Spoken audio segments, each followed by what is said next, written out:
ഏകദേശം ഇന്നലെ മുതൽ കുറേ പേര് എനിക്ക് ഫോർവേഡ് ചെയ്ത് തന്ന രേണു സുധിയുടെ ഒരു വീഡിയോ ഉണ്ട്.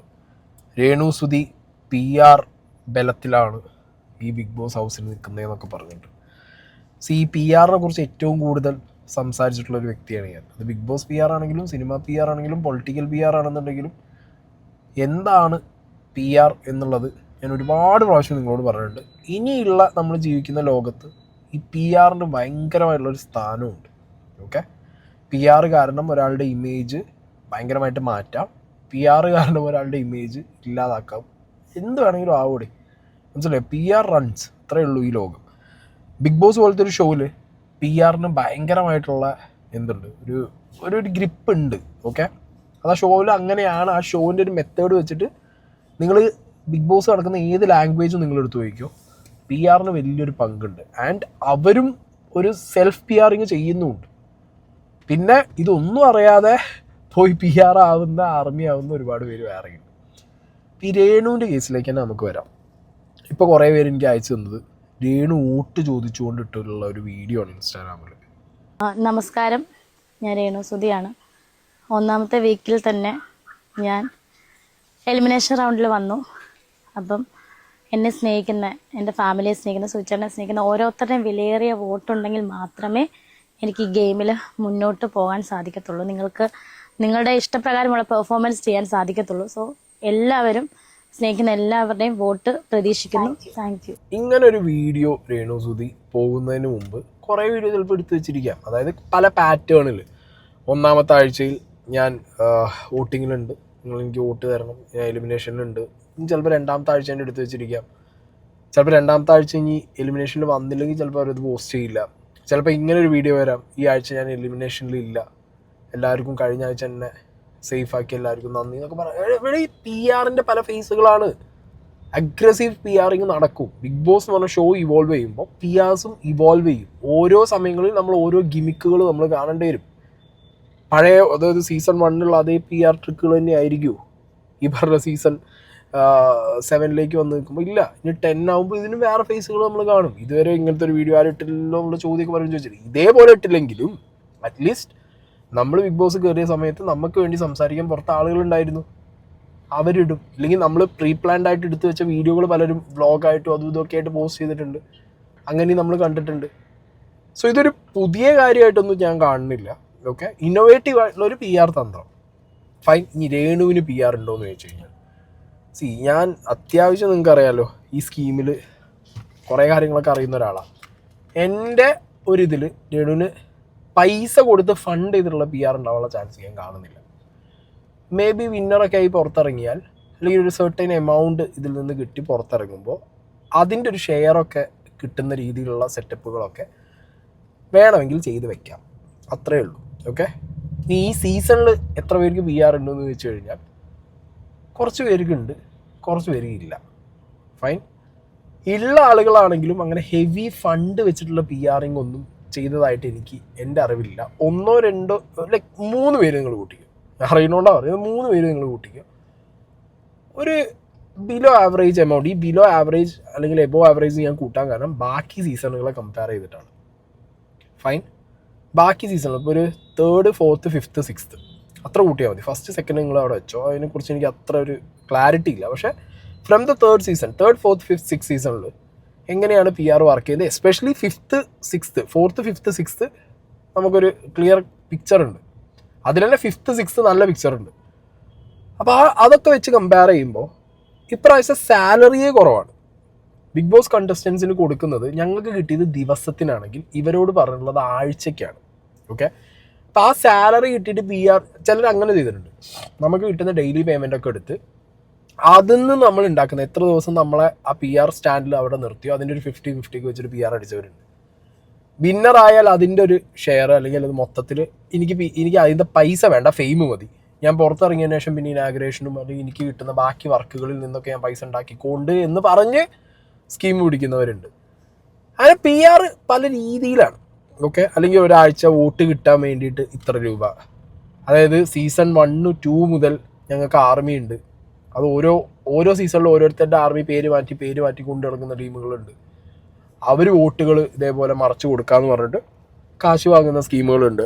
അതൊക്കെ എനിക്ക് തോന്നുന്നത് ചില വീട്ടുകാരൊക്കെ ചില ആളുകളുടെ എന്താ പറയുക അതിനുള്ളിൽ കളിക്കുമ്പോൾ ചിലരുടെ വീട്ടുകാർ വന്നിട്ട് ഞങ്ങൾ അതിന് എത്ര പോയി എന്നുള്ളൊരു എമൗണ്ടൊക്കെ പുറത്ത് പറഞ്ഞു കഴിഞ്ഞാൽ മലയാളികളും ഞെട്ടുന്നൊരു എമൗണ്ടൊക്കെ അടിച്ചു മാറ്റിയ ടീംസൊക്കെ ഉണ്ട് കേട്ടോ. അത് വേറെ കാര്യം.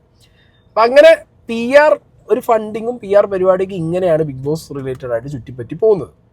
ഇപ്പം രേണുവിൻ്റെ കേസിൽ ഞാൻ പറയുന്നു, രേണുവിന് അങ്ങനെ ഹെവി ഫണ്ട് എടുത്ത് കൊടുത്തിട്ടുള്ളൊരു PR ആയിരുന്നു. 1-2 പേര് രേണുവിന് വേണ്ടിയിട്ട് വർക്ക് ചെയ്യുന്നുണ്ട്. That's there. അത് അവർക്കുള്ള റിലേഷൻ വെച്ചിട്ടും അവരുടെ പരിപാടികൾ വെച്ചിട്ടും പിന്നെ 1-2 ചാനലുകൾ മേ ബി രേണുവിന് വേണ്ടിയിട്ട് ഹെൽപ്പ് ചെയ്യുന്നുണ്ടാവും. That's it. അല്ലാത്തൊരു പൈസ ഇറക്കിയുള്ളൊരു PR ഫണ്ടിങ് ഉണ്ടെന്ന് എനിക്ക് തോന്നുന്നില്ല.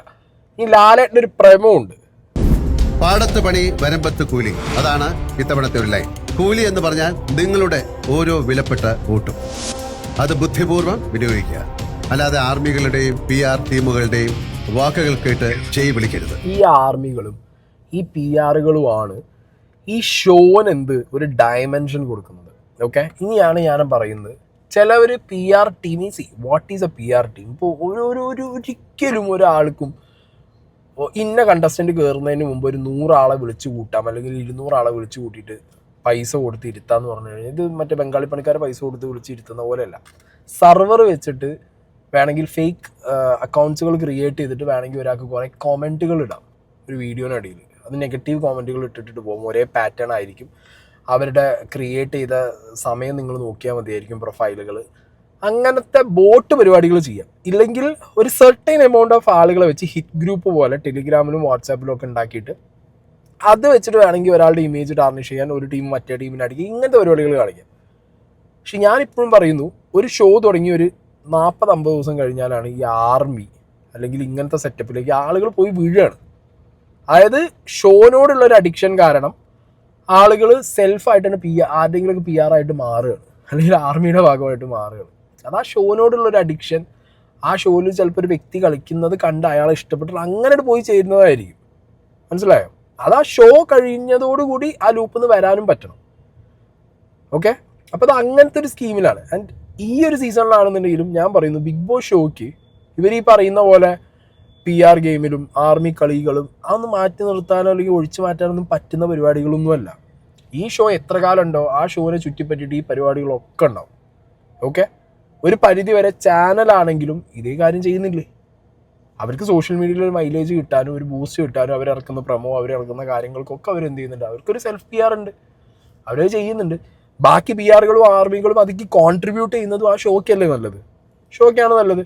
ഈ PR ഡേഞ്ചർ ആവുന്നത് എവിടുന്നതെന്ന് വെച്ച് കഴിഞ്ഞാൽ, ഒരാളെ ടോക്സിക് ആക്കി കാണിക്കുക, ഒരാളെ അൺവാണ്ടഡ് ആയിട്ട് ഹോണ്ട് ചെയ്യുക, ഒരു വ്യക്തിയെ ഭയങ്കര ഇമേജ് ടാർണിഷ് ചെയ്യുക, ഇങ്ങനത്തെ കുതികാല് വെട്ടുന്ന തേർഡ് റേറ്റ് പരിപാടികൾ കാണിക്കുന്ന ആർമി പരിപാടി PR പരിപാടി അതൊരാളുടെ ലൈഫിന് വരെ കിട്ടുന്ന ഒരു അടിയായിട്ട് നിൽക്കും. ഓക്കെ, അത് ഭയങ്കര സീനാണ്. ആ സീന് ശരിക്കും ഞാൻ അനുഭവിച്ചിട്ടുണ്ട്. ഞാനത് പലവട്ടം നിങ്ങളോട് വന്ന് പറഞ്ഞിട്ടുണ്ട്. ആ സ്കീമുകൾ കാണുമ്പോൾ ന്യൂട്രൽ ഫേസിൽ ഇപ്പോൾ ഓർഗാനിക്കലി ഒരു ആർമിയുടെയും PRയുടെയും ഭാഗമാവുന്ന ഒരു BB യൂസർ എന്ത് ചെയ്യണം? ഒരു BB വാച്ചർ അത് തിരിച്ചറിയാൻ പറ്റണം നിങ്ങൾക്ക്.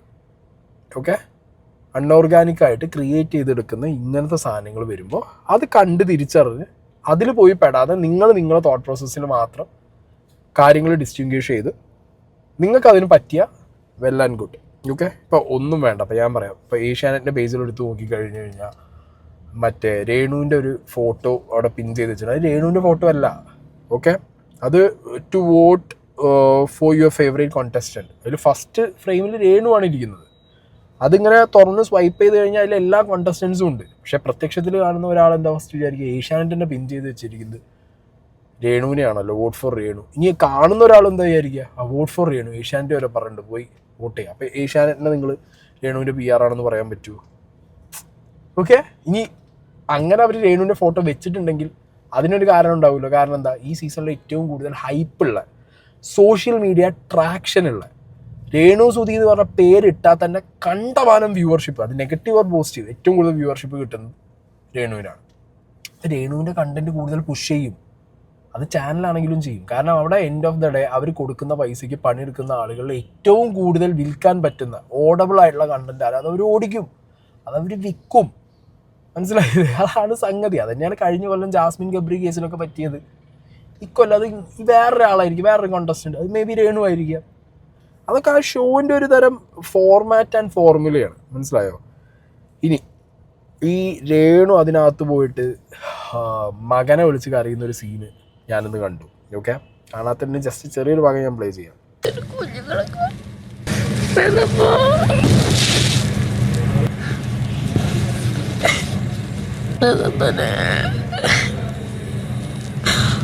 അവളെ പോന്നെ, അവളെ കിച്ചു, അവളെ പോന്നെ. ഇത് രേണുവിൻ്റെ കരച്ചിൽ. ഇപ്പം ഞാൻ പറയാം, ഇത് ഓരോരുത്തരും നമുക്ക് നമ്മുടെ പേഴ്സ്പെക്റ്റീവ് അനുസരിച്ച് ഈ സാധനങ്ങൾ നമുക്ക് എടുക്കാൻ പറ്റും. എന്നോട് ചോദിച്ചു കഴിഞ്ഞാൽ ഞാനൊരു കാര്യം പറയാം, ഇങ്ങനെ രേണുസുതി കരയുമ്പോൾ, അതായത് എൻ്റെ ഋതപ്പനെ, എൻ്റെ കിച്ചുവെ എന്നൊക്കെ പറഞ്ഞ് കരയുമ്പോൾ അതിനകത്ത് സർവൈവ് ചെയ്യുന്ന ഒരാൾക്ക് അതിനകത്തുള്ള മെൻ്റൽ സ്ട്രെസ്സും അതിനകത്തുള്ള പ്രശ്നങ്ങളും മനസ്സിലാവും. നമുക്ക് രണ്ട് ആസ്പെക്റ്റിൽ ഇത് കൊണ്ടുപോകാം. ഒന്ന് ചിലപ്പോൾ ജെന്യുവനായിട്ട് പൊട്ടിപ്പോയതായിരിക്കും, കാരണം അതിനകത്തുനിന്ന് വരുന്ന പ്രഷറും ഒരു സംഗതി ഉണ്ട്. കാരണം എവിടെ രേണുസുതി തിരിഞ്ഞാലും അടിക്കാൻ ആളുണ്ട് അതിനകത്ത്. ഒന്ന് അനീഷിനായിട്ടൊരു സംഗതി ഓൾറെഡി പൊട്ടി നിൽക്കുകയാണ്, ആ ടൈമിൽ മേ ബി അവർ പൊട്ടിപ്പോയതായിരിക്കാം ഒന്ന്. പക്ഷെ രേണുസുതിയുടെ പുറത്തുള്ള ആക്ടിവിറ്റീസ് ഓഡിറ്റ് ചെയ്ത് ആ ഓഡിറ്റിങ്ങിൽ രേണുസുതിയെ കാണുന്ന ആളുകൾക്ക് ഇത് രേണുസുതി പക്ക ഉടായ്പ, ഫേക്ക്, എന്തിനാണ് ഈ കരയുന്നത്, സെൻറ്റിമെൻറ്റ്സ് പിടിച്ച് പറ്റാൻ എന്നുള്ള ചോദ്യവും ഫേസ് ചെയ്യേണ്ടി വരും. പക്ഷേ ഇത് രണ്ടും കൂടിയും കൂട്ടിയാലും ഞാനൊരു കാര്യം പറയട്ടെ, ബിഗ് ബോസ് പോകുന്ന ഒരാൾ ഇതൊന്നും അറിയാതെ കയറിപ്പോവില്ലല്ലോ, ഒന്നും അറിയാതെ കയറിപ്പോവും. ഇപ്പോൾ ഓൾറെഡി രേണുസുതി എന്ന് പറഞ്ഞ വ്യക്തി വീട്ടിൽ നിന്ന് മാറി ഷൂട്ടിന് വേണ്ടി മാറി നിൽക്കുന്ന ഒരു വ്യക്തിയാണ്. ഓക്കെ, നമുക്കറിയാം ഈ ഋതപ്പൻ്റെ കഴുത്തിൽ എന്തോ ഒരു സാധനം കടിച്ചിട്ട് മുറിയൊക്കെ ആയിട്ട് രേണുസുതി തന്നെ വീഡിയോ ഇട്ട് പറഞ്ഞിട്ടുണ്ട്, ഞാൻ കുറേ ദിവസം മാറി നിന്നപ്പോൾ എന്തോ കടിച്ചത്, അപ്പനും അമ്മയും അത് ശ്രദ്ധിച്ചില്ല എന്നൊക്കെ പറഞ്ഞിട്ട്. സോ അവർ വീട്ടിൽ നിന്ന് മാറി നിന്നു, അവരില്ലാത്ത സമയത്ത് ഇവർ വളർന്നു, കുട്ടികൾ ശീലിച്ചിട്ടുണ്ട്. കിച്ചു ആ വീട്ടിലും അല്ല, ഇവർ കുട്ടികളെ കാണാതെ ഷൂട്ടിനൊക്കെ മാറി നിന്നിട്ട് ഇവർക്കും എക്സ്പീരിയൻസ് ഇപ്പം ഉണ്ട്. സുതി പോയതിനു ശേഷം ഒരു 2 കൊല്ലം ആയല്ലോ ഇപ്പോൾ. അങ്ങനത്തെ ഒരു സാഹചര്യത്തിൽ ഞാൻ പറയുക ആസ് എ പ്രേക്ഷകൻ എനിക്ക് തോന്നുകയാണ്, ഓക്കെ ഇതെന്ത് കരച്ചിൽ, ഇവരിത് പുറത്ത് ഇതേപോലെ തന്നെയല്ലേ, ഇവർ ദിവസങ്ങളോളം കുട്ടികളെ കാണാതിരിക്കുന്നുണ്ടല്ലോ, അല്ലെങ്കിൽ ഇപ്പം ഈ ഷോയിൽ വന്നത് ഒരു 100 ദിവസം കുട്ടികളെ കാണാതെ ഇരിക്കാൻ പറ്റുമെന്ന് അറിഞ്ഞിട്ടാണല്ലോ. അപ്പോൾ ഇവിടെ വന്നിട്ട് ഇവർ എന്തിനാണ് ഈ ഷോ കാണിക്കുന്നത് എന്ന് ചോദിക്കുന്നവരെ നമുക്കൊന്നും പറയാൻ പറ്റില്ല. അവരെങ്ങനെ ചോദ്യം ചെയ്യും നിങ്ങൾ? അതിനടിയിൽ പോയിട്ട് ഇപ്പോൾ രേണുസുതിന് ഇഷ്ടമുള്ള ഒരാൾ പോയിട്ട് അവർ ജെന്യുവനായിട്ട് അങ്ങനെ കരഞ്ഞല്ലേ, നീ എന്തിനാ ചോദ്യം ചെയ്യുന്നു, എങ്ങനെ ചോദിക്കാൻ പറ്റും? ചോദിക്കാൻ പറ്റില്ല. ഇനി തിരിച്ചും ചോദിക്കാൻ പറ്റില്ല. തിരിച്ചെങ്ങനെ ചോദിക്കും? അവർ ജെന്യുവനല്ല, കള്ളക്കരച്ചിലാണെന്ന് പറയാം, അതെങ്ങനെ തെളിയിക്കാൻ പറ്റും? അതും ചെയ്യാൻ പറ്റില്ല. മനസ്സിലായോ? അപ്പം ഇത് ഞാൻ പറഞ്ഞല്ലോ, ഇത് ലാലേട്ടൻ പറഞ്ഞ പോലെ ആർമി അല്ലെങ്കിൽ PR എന്നുള്ള സെൻസ് മാറ്റിയിട്ട് നമ്മുടെ ലോജിക്ക് വെച്ച് ഈ ഷോ കാണുക. ഫൈൻ, നമ്മുടെ ലോജിക്ക് വെച്ച് കാണുക. നമുക്ക് എന്താണോ ഒരു കണ്ടസ്റ്റൻറ്റിനോട് തോന്നുന്ന ആ സാധനം, അതാണ് നമുക്ക് ആ ഷോനോടും ആ കണ്ടസ്റ്റൻറ്റിനോടുള്ള അപ്രോച്ച്. ഫേവറേറ്റ് ആയിട്ടുള്ളവർ ഫേവറേറ്റ് ആയിട്ട് തന്നെ നിൽക്കും, ദേഷ്യം തോന്നുന്നവരോട് ദേഷ്യം തോന്നുന്ന മാതിരി തന്നെ ഉണ്ടാവും. അവരിനി പുറത്ത് റിയൽ ലൈഫിൽ ഇറങ്ങിയാലും ആ ദേഷ്യം തന്നെ മനസ്സിൽ കിടക്കുകയും ചെയ്യും.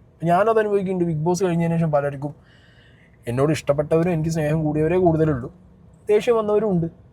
അതായത് ആദ്യം ഇഷ്ടം ഉണ്ടായിരുന്നു, ബിഗ് ബോസ് കണ്ടതിന് ശേഷം ദേഷ്യമായി, പിന്നെ അവർ ദേഷ്യം മാറുന്നില്ല. നമുക്കതിനൊന്നും ചെയ്യാൻ പറ്റില്ല. ആ ഒരു സംഗതികളും ഇതിനകത്ത് നിങ്ങൾ ശ്രദ്ധിക്കണം ആസ് എ വ്യൂവർ എന്ന് പറഞ്ഞിട്ട്. പിന്നെ രേണു എന്ന് പറയുന്നത് ഭയങ്കര ജെന്യുവനാണെന്ന് ഞാൻ ഒരിക്കലും പറയില്ല. ഓക്കെ, ഒരു 95% രേണുവിൻ്റെ ഒരു ബോഡി ലാംഗ്വേജും രേണു അതിൽ പ്രസൻറ്റ് ചെയ്യുന്ന രീതിയും രേണു പറയുന്ന കുറേ സംഗതികളും പ്രീ പ്ലാൻഡ് ആയിട്ട് പുറത്തുനിന്ന് പഠിച്ചു പോയ കുറേ ഐറ്റം ഉണ്ട്. വിധവാ കാർഡ്, ഓക്കെ, സിംഗിൾ പാരൻറ്റ്, പിന്നെ ഈ പറഞ്ഞ പോലെ കുട്ടികളെ, ഇങ്ങനത്തെ ഈ കുറേ സാധനങ്ങളുണ്ട്. അത് രേണുവിന് എന്തെങ്കിലും ഒരു ഫൈറ്റിലൊരു സാധനം. ഇന്ന് തന്നെ ഇപ്പോൾ അനീഷ് ചോദിച്ചു പറഞ്ഞപ്പോൾ ആരാ സുധി അനീഷ് ചോദിച്ചു, അനീഷ് വേണമെന്ന് പറഞ്ഞാൽ അധികം സുധിച്ചായിട്ട് നിനക്കറിയില്ലേ, സുധിക്കാർഡ്, അങ്ങനത്തെ കുറേ കാർഡുകൾ പ്രീ പ്ലാൻഡ് ആയിട്ട് പഠിച്ചത്. അതായത് സെൻറ്റിമെൻറ്റ്സ് കിട്ടുമെന്നുള്ളത് ഉറപ്പിച്ചുകൊണ്ട് അടിക്കാനും വെച്ച കുറേ സാധനങ്ങളുണ്ട്. അത് രേണു എടുത്ത് പൊട്ടിക്കണമുണ്ട്, പല സ്ഥലങ്ങളായിട്ട് രേണു അടിക്കണമുണ്ട്. അത് രേണുവിൻ്റെ ഗെയിം, മനസ്സിലായോ? അത് രേണുവിൻ്റെ ഗെയിം. അത് പഠിച്ചതാണെങ്കിലും അല്ലെങ്കിൽ സ്വയം പഠിച്ചു വന്നതാണെങ്കിലും അത് രേണുവിൻ്റെ ഗെയിമാണ്. അതവരടിച്ചതിൽ ആളുകൾക്ക് സെൻറ്റിമെൻറ്റ്സ് വരുന്നുണ്ടെങ്കിൽ അവരതിൽ ജയിച്ചു. ഇല്ല, അവരത് പറയുന്നതിൽ എന്നെ പോലുള്ളവർക്ക് ഇതെന്തെങ്ങനെ പറയുന്നത് എന്നുള്ള തോന്നിക്കഴിഞ്ഞാൽ അവരവിടെ ഫെയിലായി, അത്രേ ഉള്ളൂ. ഫെയിൽ ആവുന്ന ദിവസം അവർ പുറത്തു വരും, സക്സസ് ആയവർ കപ്പടിക്കും, അത്ര തന്നെ. ഓക്കെ, അപ്പം ഇതാണ് ഈ പറഞ്ഞ PR അല്ലെങ്കിൽ ബാക്കി പരിപാടികളൊക്കെ ചുറ്റിപ്പറ്റിയുള്ളത്. ഞാൻ പറഞ്ഞില്ല, ഈ പ്രാവശ്യം പൈസ കുറവാണ്. കണ്ടസ്റ്റൻസിന് അങ്ങനെ PR വെച്ച് മാത്രം ഉണ്ടാക്കാൻ മാത്രമുള്ള പൈസ ഒന്നും ഈ സീസണിൽ കൊടുത്തതായിട്ട് എൻ്റെ അറിവിലില്ല. ഫൈൻ, കഴിഞ്ഞ സീസണെ കമ്പയർ ചെയ്യുമ്പോൾ തന്നെ ഈ സീസണിൽ കണ്ടസ്റ്റൻസിന് കൊടുത്ത പൈസ ഭയങ്കര കുറവാണ്. ലാലേട്ടന് കുറച്ച് കൂടുതൽ കിട്ടിയിട്ടുണ്ട്, പിന്നെ സ്വന്തമായി സെറ്റ് ഇടാനും നല്ല പൈസ ചിലവായിട്ടുണ്ട്. ഓക്കെ, അപ്പോൾ കണ്ടസ്റ്റൻസിന് കുറേ കുറവ് തന്നെയാണ് കിട്ടിയിട്ടുള്ളത്. അപ്പോൾ അത് വെച്ചിട്ടൊന്നും പീക്ക് ലെവൽ PR അടിക്കാൻ മാത്രം ഇല്ല. പിന്നെ രേണുവിന് വരുന്ന ഈ സംഗതി എന്താണെന്ന് വെച്ച് കഴിഞ്ഞാൽ രേണു ഓൾറെഡി ഒരു നല്ല ട്രാക്ഷനുള്ള, ക്ലിക്ക് ബൈറ്റുള്ള, നല്ല വ്യൂവർഷിപ്പുള്ള ഒരു കോണ്ടൻ്റാണ് രേണു സുധി. അതിൻ്റെ മുകളിൽ നിന്ന് വരുന്നതാണ് മെജോറിറ്റി സാധനങ്ങൾ, ഹെയ്റ്റ് ആണെങ്കിലും പോസിറ്റിവിറ്റി ആണെങ്കിലും. ഓക്കെ, അപ്പോൾ അത് അത്രയേ ഉള്ളൂ രേണുവിൻ്റെ PR ഐറ്റം, ബിഗ് ബോസിൻ്റെ PR ഐറ്റം. Okay, by.